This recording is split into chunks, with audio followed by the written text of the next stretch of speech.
எங்களை போன்ற நடுநிலையான நபர்கள் கூட ஏதோ ஒரு வகையில் வந்து நாம் தமிழர் கட்சியை ஆதரிக்க வேண்டிய நிலைக்கு தள்ளப்படுறோம் இல்லைங்களா.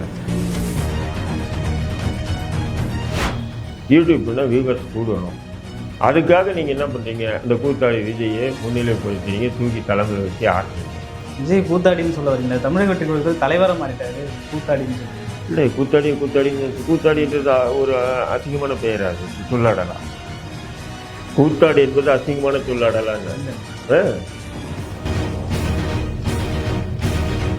தமிழக வெற்றி கழகம்னு இவங்க ஆரம்பித்தப்போ தமிழ் மண்ணுக்காக மக்களுக்காக விஜய் பேசுவார் அப்படின்னு தமிழ் தேசியவாதிகளால் பேசப்பட்டிருந்தது. அதற்கு பிறகு இப்போ பெரியார் சிலைக்கு மரியாதை செலுத்தினது, மாலையிட்டது தமிழ் தேசியவாதிகளால் கடுமையாக விமர்சிக்கப்பட்டிருக்கு. அதே போல் வந்து இந்துத்துவவாதிகளாக இருக்கக்கூடிய தமிழிசை சவுந்தரராஜன், பிஜேபியில் இருக்கிறவங்க எல்லாருமே வந்து விஜய் எதிர்க்கிறாங்க. விஜயை இந்துத்துவவாதிகள் எதிர்க்கிறதுக்கும் தமிழ் தேசியவாதிகள் எதிர்க்கிறதுக்கும் என்ன காரணமாக இருக்கும்?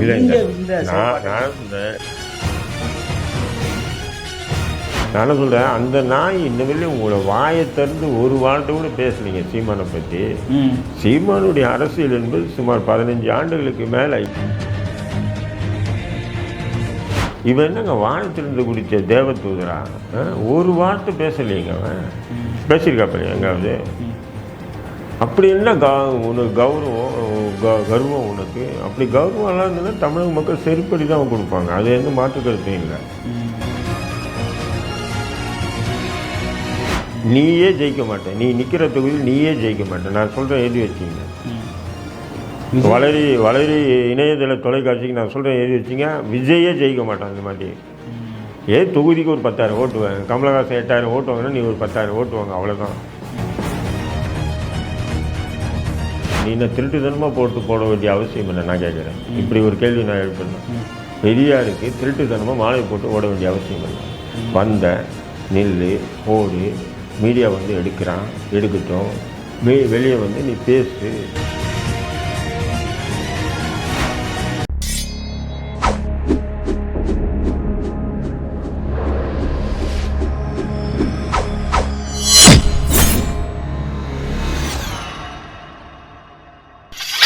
வளரி நேயர்களுக்கு வணக்கம். சமகால அரசியல் குறித்து நாம் விவாதித்துக் கொண்டிருக்கிறோம். அந்த வகையில் இன்று நம்மோடு இணைந்திருக்கிறார் அண்ணன் தடா ரஹீம் அவர்கள். அண்ணா வணக்கம்ண்ணா.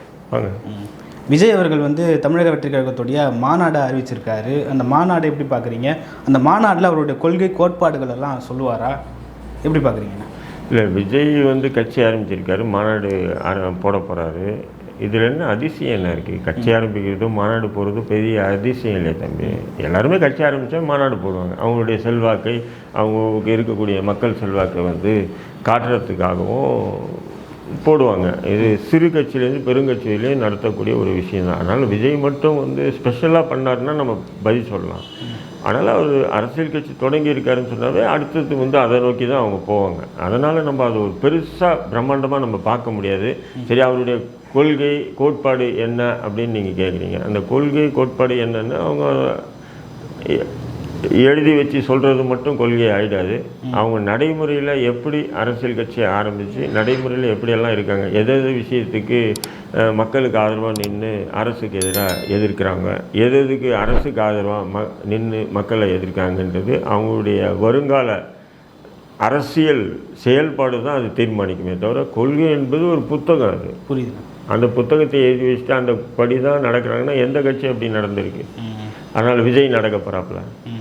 அதனால் கொள்கை என்பது வேறு, அது ஏற்றளவில் தான் இருக்கும்.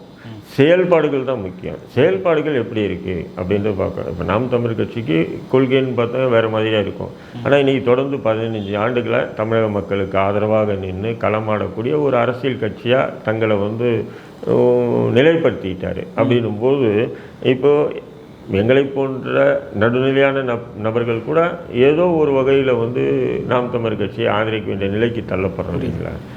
அதுபோல் வந்து செயல்பாடு தான் முக்கியம். கொள்கை புத்தகம் அது ஒரு ஏடு. அது வந்து யாராவது சொல்லுவாங்க, இந்த கொள்கை போடுவோம், அந்த கொள்கை போடுவோம், இந்த கொள்கை வேண்டாம், இந்த கொள்கையை போடுவோம்னு சொல்லுவாங்க. அதெல்லாம் வச்சு நம்ம தீர்மானிக்க முடியாது. இதுக்கு முன்னாடி அவருடைய செயல்பாடுகள் எல்லாம் உங்களுக்கு தெரியும், நீங்களே விமர்சிச்சிருக்கீங்க. இதுக்கு முன்னாடி என்ன செயல்பட்டு இருக்காருன்னு செயல்பாடுகள் தெரியுன்றீங்க. விஜய் என்ன செயல்பட்டுருக்காப்புல, படங்கள்ல அவருடைய படங்களை சொல்ல வர கருத்துக்கள், அது இல்லாமல் அனிதாவை போய் பார்த்தது, இந்த மாதிரியான ஒரு செயல்பாடுகள். அனிதாவை வந்து விஜய் மட்டும் போய் பார்த்தாங்க. என்ன தம்பி, திரும்ப திரும்ப விஜய் அனிதாவை பார்த்தா இது பார்த்தா அனிதா வந்து மரணத்துக்கு வந்து அனைவரும் போய் கண்டனம் தெரிவித்தாங்க, அனைவரும் போனாங்க. சினிமா ப்ராப்ளம்ன்றதுனால நீங்கள் என்ன பண்ணுறீங்க, மீடியாக்கள் வந்து முன்னிலைப்படுத்துகிறீங்க, அவ்வளோதான். இப்போ இதே திருநெல்வேலியில் பார்த்தீங்கன்னா இந்த நிவாரண உதவிகள் வழங்கினார். அங்கே நிவாரண உதவி வழங்கின மக்களுடைய பார்த்தீங்கன்னா 95% மேலே வழங்கினாங்க. அதெல்லாம் ஒரு வரி செய்தியாக கூட எந்த ஊடகத்திலையும் வரல. என்ஜிஓக்கள், சமூக அமைப்புகள், அங்கங்கே இருக்கக்கூடிய இளைஞர்கள் ஒன்று கூடி கலெக்ஷன் பண்ணி அந்த வெள்ள நிவாரண உதவிகளை பண்ணாங்க. இவர் ஏதோ ஒரு 5 கிலோ அரிசி, ஒரு 2-3 புடவை, லுங்கி, பனியன், ஜட்டி அப்படி இதெல்லாம் வந்து நிவாரணமாக வழங்கினோடனே அனைத்து ஊடகங்களையும் ஹெட்லைன் நியூஸாக ஒளிபரப்பு செய்யுங்க. அப்போ இது எவ்வளோ ஒரு கொடூரம். யார் யார் இப்படி செய்கிறாங்களோ அந்த செய்திகள்லாம் நீங்கள் போட்டு ஒளிபரப்புன்னா வரவேற்கலாம். உங்களுக்கு என்ன டிஆர்பி ஏறணும், யூடியூப்னா வியூவர்ஸ் கூடணும். அதுக்காக நீங்கள் என்ன பண்ணுறீங்க, இந்த கூத்தாடி விஜயை முன்னிலைப்படுத்துறீங்க, தூக்கி தலைமையில் வச்சு ஆடுறீங்க. விஜய் கூத்தாடின்னு சொல்ல வரீங்களா? தமிழக வெற்றி கழகத்தில் தலைவராக மாறிட்டாரு, கூத்தாடின்னு சொல்கிறீங்க. இல்லை, கூத்தாடின்றது ஒரு அசிங்கமான பெயர். அது சொல்லாடலாம். கூத்தாடி என்பது அசிங்கமான சொல்லாடலான்னு இல்லை. சினிமா வருவதற்கு முன்னாடி அவங்களுக்கு பேர் கூத்தாடியா இல்லையா சொல்லுங்க. அப்போ கூத்தாடின்னு சொல்லி நான் அசிங்கமாக கேவலப்படுத்துகிறவே நீங்கள் சொல்கிறீங்க. கூத்தாடிகள்னு தான் சொல்லணும். அது இன்னும் கேட்டால் சுத்தமான தமிழ் சொல்றது கூத்தாடி என்பது. அதை நான் பயன்படுத்தியிருக்கேன். ஆனால் அது உங்களுக்கு மனசு நெருடலாக இருக்குது. இல்லை, நிறைய பேர் வந்து அந்த வார்த்தையை வந்து பயன்படுத்த விரும்ப மாட்டாங்களோ அப்படின்னு தோணுது. விஜய் தரப்பினர் அதை எதிர்க்கிறாங்க. ஏன் எங்களுடைய தலைவரை கூத்தாடின்னு சொல்கிறீங்க அப்படின்னு எதிர்க்கிறாங்க. நான் யதார்த்தத்தை பேசுகிறேன், வேற ஒன்றும் இல்லை, யதார்த்தமாக பேசுகிறேன். நான் என்ன சொல்கிறேன், நீங்கள் இன்றைக்கி வந்து பல கோடிகளுக்கு அதிபதி, நீங்கள் பல ஆயிரம் பல லட்சம் கோடிகளுக்கு அதிபதி. அப்போது யார்கிட்டேருந்து இந்த காசை வாங்கியிருக்கீங்கன்னா தமிழக மக்கள்கிட்டேருந்து வாங்கியிருக்கீங்க. இந்த சொத்துக்களை நீ சம்பாதிச்ச பணத்தை வந்து நீ இந்த மக்களுக்கே செலவு பண்ணணும்னு சொன்னால் நிச்சயம் வரவேற்கலாம். நீங்கள் இதை செலவு பண்ண போகிறது இல்லை. இந்த பணத்தை நீ சேர்த்து வச்சிருக்கிற பணத்தை பாதுகாக்கிறதுக்காக ஒரு அரசியல் கட்சி துவங்குறீங்க. இதுதான் என்னுடைய பார்வை. இந்த நடிகர்கள்லாம் பெரிய நடிகர்கள்லாம் வந்து அரசியல் கட்சி தொடங்குறதே எதுக்குன்னா இதுக்காக தான்.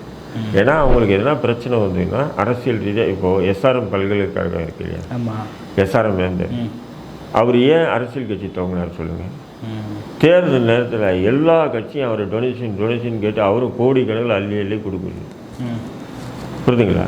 ஒரு குறிப்பிட்ட காலத்துக்கு பிறகு நம்மளே ஒரு அரசியல் கட்சி திறந்துடலான்னு சொல்லிட்டு இந்திய ஜனநாயக கழகம்னு ஒரு கட்சின்னு சொல்லி தரத்துட்டார். இப்போ ஞாபகம் இருக்குங்களா? அப்போ இனி நம்மக்கிட்ட யாரும் வர முடியாது. நம்ம எதுனா ஒரு கூட்டணி ஆதரவு, புரியுதுங்களா, இல்லை ஒரு கூட்டணிக்கு எதிர்ப்பு பண்ணும்போது எந்த அரசியல் கட்சியும் நம்மகிட்ட டொனேஷனுக்கு வர மாட்டான். தன்னுடைய பணத்தைக்கு பாதுகாக்கிறதுக்கு தான் அவர் ஆரம்பித்தார் அந்த கட்சியை. அதேமாரி தான் இந்த கூத்தாடி இந்த நடிகர்கள் எல்லாமே வந்து இப்படி தான் ஆரம்பிக்கிறாங்க. அப்போ விஜயம் வந்து இப்போ நடிக்கிறது விட்டுட்டு ஒதுங்கிட்டான்னு வச்சுக்கலேன், இன்கம் டேக்ஸ் அது இதுன்னு பிரச்சனைகள் வரும், ஏதாவது ஒரு சிக்கல் உருவாக்கும். ஏதாவது ஒன்று அவர் வந்து பார்த்தீங்கன்னு சொன்னால் உள்நாடு வெளிநாடில் வந்து பல லட்சம் கோடிகளை வந்து முதலீடு பண்ணியிருக்காரு. அந்த முதலீடு பணம் வந்து வாங்கிறதுக்கு அல்லது அந்த அந்த முதலீடு பண்ணியிருக்க மூலிமா லாபம் பெறறதுக்கு பல சிக்கல்கள் உருவாகும். அரசியல் கட்சின்னும் போது பயந்து அதெல்லாம் காசெல்லாம் கரெக்டாக கொடுப்பானுங்க. இப்போ நீங்களே ஒரு 10 கோடி ரூபாய் வாங்குறீங்க, அந்த 10 கோடி ரூபாய் வாங்கி ஒரு வியாபாரம் பண்ணுறீங்க. அவர் அரசியல் கட்சி இல்லாமல் நடிச்சுட்டு அவர் ஒதுங்கிட்டார்னா அவர் 10 கோடியை திருப்பி கொடுக்குறதுக்கோ அந்த 10 கோடிக்கு மாதம் லாபம் கொடுக்குறதோ நீங்கள் தயாராவீங்களா? பயப்படுவீங்க.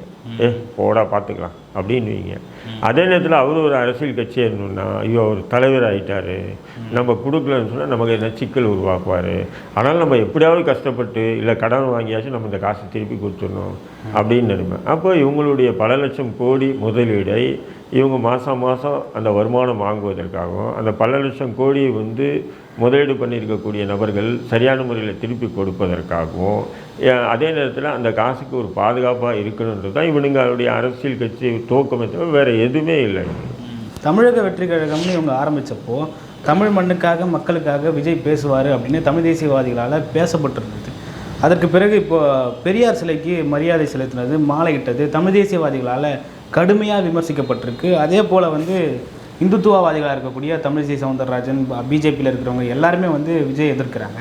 விஜயை இந்துத்துவவாதிகள் எதிர்க்கிறதுக்கும் தமிழ் தேசியவாதிகள் எதிர்க்கிறதுக்கும் என்ன காரணமாக இருக்கும்? நீங்கள் இந்த நான் சொல்கிறேன், நான் அன்னிலிருந்து சீமான் நாம் தமிழ் கட்சி தலைவர் சீமானே சொல்லிட்டு வரேன், தேவையில்லாமல் விஜயை கூப்பிட்டு வந்து பக்கத்தில் வச்சிங்கன்னு சொன்னால் நீங்கள் இன்றைக்கி பண்ணக்கூடிய அரசியல் அன்றைக்கி பண்ண முடியாதுன்னு. ஏன்னு சொன்னால் அவன் ஒரு கார்ப்பரேட்டினுடைய இறக்குமதி. அவனை உட்கார வச்சுட்டு நீங்கள் எந்த மண்ணாங்கட்டியும் பேச முடியாது. இன்றைக்கி எல்லாத்தையும் வச்சு அடின்னு அடிக்கிறீங்க பொதுவெளியில். அது காங்கிரஸாக இருந்தாலும் தாக்குறீங்க, பிஜேபி இருந்தாலும் தாக்குறீங்க, அதிமுகவும் தாக்குறீங்க, திமுகவும் தாக்குறீங்க, இன்னும் சைடு எதிர்க்க எவன் வந்தாலும் பிடின்னு பிடிக்கிறீங்க. விஜயை கூட்டு வந்து பக்கத்தில் உட்கார வச்சிங்கன்னா உங்களால் அப்படி பேச முடியுமா? பேச முடியாது. அப்படியே உங்களால் வந்து பேச முடியலனா கூட ஆட்டத்தை ஆட்சி பிடிச்சி கத்தி ஆட்டத்தை கலைச்சிட்டு போவீங்க. விஜய் என்ற ஒரு நடிகரை கூப்பிட்டு வந்து நீங்கள் பக்கத்தில் வச்சுட்டு அவங்க கூட நீங்கள் கூட்டணி இல்லை அவங்க கூட அவர் கூட்டணி ஆனாலும் உங்களால் இப்படி ஒரு தெளிவான ஒரு ஃப்ரீயாக பொலிட்டிக்கல் முன்னெடுக்க முடியாது, அரசியல் எடுத்து போக முடியாது அப்படின்னு நானே எதிர்ப்பு தெரிவிச்சிட்டாங்க. இப்போ வந்து அவங்களுக்கு புரிஞ்சிருக்கணும், நாம் தமிழ் கட்சியினுடைய தமிழ் தேசிய சிந்தனைவாதி புரிஞ்சிருக்கணும். அதே நேரத்தில் இவர் போய் பெரியாருக்கு வந்து மாலை போட்டார், பெரியாருக்கு பூ போட்டார்ன்றது மட்டும் வந்து சமூக நீதிக்கான தலைவராக இவர் பார்த்துட முடியாது. நாளைக்கு ஆர்எஸ்எஸ்காரன் கூட தான் வந்து பெரியாருக்கு மாலை போட்டு பெரியாருக்கு பூவை போடுவான். ஆர்எஸ்எஸ் சமூக நீதி தலைவராக நீங்கள் ஏற்றுக்குவீங்களா? முடியாது. அதை தான் பார்க்கணும். இவனுடைய செயல்பாடுகளை வச்சு தான் தம்பி முடிவே பண்ண முடியும். பெரியாருக்கு மாலை போட்டார், பெரியாருக்கு பூவை தெளிச்சார்ன்றதுக்காக இவன் ஒரு சமூக நீதி தலைவராக இவனை நீங்கள் பார்த்தீங்கன்னு சொன்னால் அதோட ஒரு மிகப்பெரிய கேவலம் வேறு எதுவுமே இருக்காது. இந்துத்துவவாதிகள் வந்து இப்போ சமீபத்தில் விஜயோட லெட்டர் பேடில் ஏற்கனவே இருந்த புகைப்படத்தில் குங்குமம் வச்சுருந்தாரு, இப்போ இருக்கிற புகைப்படத்தில் குங்குமத்தை எடுத்துட்டார், பொட்டை எடுத்துட்டார். இவர் வந்து இந்துத்துவாவுக்கு எதிரான நிலைப்பாடை, அதாவது திமுகவுக்கு ஆதரவான நிலைப்பாடை எடுக்க தொடங்கிட்டாருன்னு சொல்லிட்டு பிஜேபியுடைய கான்செப்ட் வேறங்க. பிஜேபி எப்படின்னா விஜய் வந்து ஒரு திராவிட சித்தாந்தவாதியாக காட்டுறது தான் பிஜேபி முனையுது. ஏன்னு சொன்னீங்கன்னா அப்போ தான் வந்து இந்த திராவிட கட்சிகளுடைய ஓட்டுகளை விஜய் பெறணும். புரியுதுங்களா உங்களுக்கு? விஜய் வாங்கிக்கணும். திமுக அதிமுக போன்ற திராவிட கட்சிகளுடைய வாக்குகளெல்லாம் விஜய் வாங்கிக்கணும். அப்படின்னு வாங்கிட்டாங்கன்னு சொன்னால் நமக்கு பிஜேபிக்கு நமக்கு உண்டான ஓட்டு கிடைக்கும். இந்தமாரி ஒரு தொலைநோக்கு பார்வையோடு தான் பிஜேபி வந்து விஜய் விஷயத்தில் கையாளுது. அதாவது நான் விஜயை எதிர்க்கிறதுக்கும் பிஜேபி விஜயை எதிர்க்கிறதுக்கும் வித்தியாசங்கள் இருக்கின்றன. புரியுதுங்களா? அப்போது இந்த விஷயத்தை பெரிதுபடுத்தி இந்த பெரியாருக்கு மாலை போட்டதோ இல்லை பெரியாருக்கு பூவை போட்டதோ அந்த விஷயத்தை பெரிதுபடுத்தி அதே நேரத்தில் வந்து இப்போ விநாயகர் சதுர்த்திக்கு வாழ்த்து சொல்லலை, ஓணத்துக்கு வாழ்த்து சொல்ல, இப்படி பேசி இந்த திராவிட கட்சிகளினுடைய ஓட்டு வங்கியை விஜய் பக்கம் திருப்பணும். இதுதான் பிஜேபிக்கு கொடுத்துருக்கக்கூடிய அஜெண்டா. எச் ராஜா போன்ற பிஜேபி தலைவர்களுக்கு கொடுத்துருக்கக்கூடிய அஜெண்டா. வேறு ஒன்றுமே இல்லை, சிம்பிள் லாஜிக். அதை வந்து திறம்பட அவங்க செய்கிறாங்க. விஜய் வந்து ஒரு திராவிட சிந்தனைக்குட்பட்ட கட்சி தலைவராக தான் அவரை வந்து காமிக்க விரும்புகிறாங்க. ஏன்னு சொன்னால் ஏன்னா ஏற்கனவே வந்து விஜயகாந்தை இறக்கி விட்டு பார்த்தாங்க. அவர் அந்த திராவிட ஓட்டுகளெல்லாம் வாங்கணுன்றதுக்காக கொஞ்சம் பார்த்தாரு, முடியல. அப்படிங்கும்போது விஜயை அப்படி கொம்பு செய்ய விட்டு இறக்கி பார்க்குறாங்க. அப்போ இந்த திராவிட கட்சிகள் வந்து தமிழகத்தில் வந்து இருக்கிறது வந்து அது வந்து சனாதனவாதிகளுக்கு ஒரு வெறுப்பாக இருக்குது. அதை கலைக்கிறதுக்காக இந்த அரசியல் நடக்குது. நாம் தமிழர் சீமான் பார்த்திங்கன்னா பெரியாருக்கு மாலை போட்ட விஜய் வந்து மற்ற தலைவர்களுக்கும் போடணும், அதாவது குறிப்பாக ரெட்டமலை சீனிவாசனுக்கு, முத்துராமலிங்க தேவருக்கு, இம்மானுவேல் சேகரனாருக்கெல்லாம் போடுவாரா விஜய் என்ற ஒரு கேள்வி கேட்டிருக்காரு. இவங்களெல்லாம் விஜய்க்கு தெரியுமா? அதாவது முத்துராமலிங்க தேவரையோ ரெட்டமலை சீனிவாசனையோ இம்மானுவேல் சேகரனாரையோ விஜய்க்கு வந்து இவங்கெல்லாம் யாருன்னு தெரியும்? நீங்கள் தானே தம்பின்னு மூச்சுக்கு 300 தடவை கத்துறீங்க, என் தம்பின்னு. அவனுக்கு தெரியலன்னா போய் கற்றுக் கொடுங்க அப்படின்னு தான் நான் சொல்ல விரும்புகிறேன். நானும் சொல்கிறேன், அந்த நாய் இன்ன வரையும் உங்களை வாயை திறந்து ஒரு வார்த்தை கூட பேசலைங்க சீமானை பற்றி. சீமானுடைய அரசியல் என்பது சுமார் 15 ஆண்டுகளுக்கு மேலே. இப்போ அதுக்கு முன்னாடி அவர் சிறு வயதிலேருந்து அதை பண்ண இதை பண்ணுன்றாரு விடுங்க. நம்ம இப்போ சமகாலத்தில் பார்த்துட்டு வரக்கூடிய கண்கூடாக பார்த்துட்டு ஒரு 15-20 வருஷமாக வந்து தமிழக அரசியலில் முன்னணி களத்தில் நின்று போராடிட்டு அவர் பல இடத்துல பேசுகிற விஜய்ன்ட்டு. இவன் என்னங்க வானத்திலிருந்து குடித்த தேவதூதரா? ஒரு வார்த்தை பேசலைங்க. அவன் பேசியிருக்காப்ப எங்காவது? அப்படி என்ன உனக்கு கர்வம் உனக்கு? அப்படி கர்வம் எல்லாம் இருந்ததுன்னா தமிழக மக்கள் செருப்படி தான் கொடுப்பாங்க. அது எந்த மாற்று கருத்தும் இல்லை. சரி, பேசுகிறேன், அண்ணன் வந்து இப்படி பேசியிருக்காரு அப்படி பேசியிருக்காருன்னு பதில் கொடு. ஏன் திருமாவளவன் பேசுகிறாரு, அதுக்கு பதில் கொடு. யாருக்கும் பதில் கொடுக்க மாட்டேன் அப்படின்னு சொன்னால் நீ என்ன அவ்வளோ பெரிய அப்பா டக்கறா? நான் கேட்குறேன். இன்னும் உன்னுடைய ஓட்டு சதவீதம் என்னன்னு உனக்கு தெரியல. நீ மிஞ்சி போனால் ஒரு தொகுதிக்கு 10,000 ஓட்டு வாங்குவேன். நீயே ஜெயிக்க மாட்டேன், நீ நிற்கிற தொகுதியில் நீயே ஜெயிக்க மாட்டேன், நான் சொல்கிறேன் எழுதி வச்சிங்க. வளரி இணையதள தொலைக்காட்சிக்கு நான் சொல்கிறேன் எழுதி வச்சிங்க, விஜயே ஜெயிக்க மாட்டான் இந்த மாதிரி. தொகுதிக்கு ஒரு 10,000 ஓட்டு வாங்க, கமலஹாசன் 8,000 ஓட்டு வாங்கினா நீ ஒரு 10,000 ஓட்டு வாங்க, அவ்வளோதான். அதுக்கு ஏன் இவ்வளோ ஒரு பில்டப்பு? சரி, கட்சி கொடி அறிமுகப்படுத்துகிற, கட்சி கொடி அறிமுகப்படுத்தும்போது நீ என்ன பண்ணணும்? நீ உன்னுடைய ஆஃபீஸ் பேரர்னு சொல்லக்கூடிய உன்னுடைய கட்சி நிர்வாகிகள்லாம் கூப்பிட்டு வச்சு அவங்க தான் கொடியை அறிமுகப்படுத்தணும், எல்லோரும் சேர்ந்து. யாரும் இல்லை, தனியாக நின்று தனியாக அப்படி கொடியை பிடிச்சி அறிமுகப்படுத்தினா அப்போது நீ தனி மனிதன். இப்போ ஒன்மேன் ஷோ மாரி தானே இருக்குது.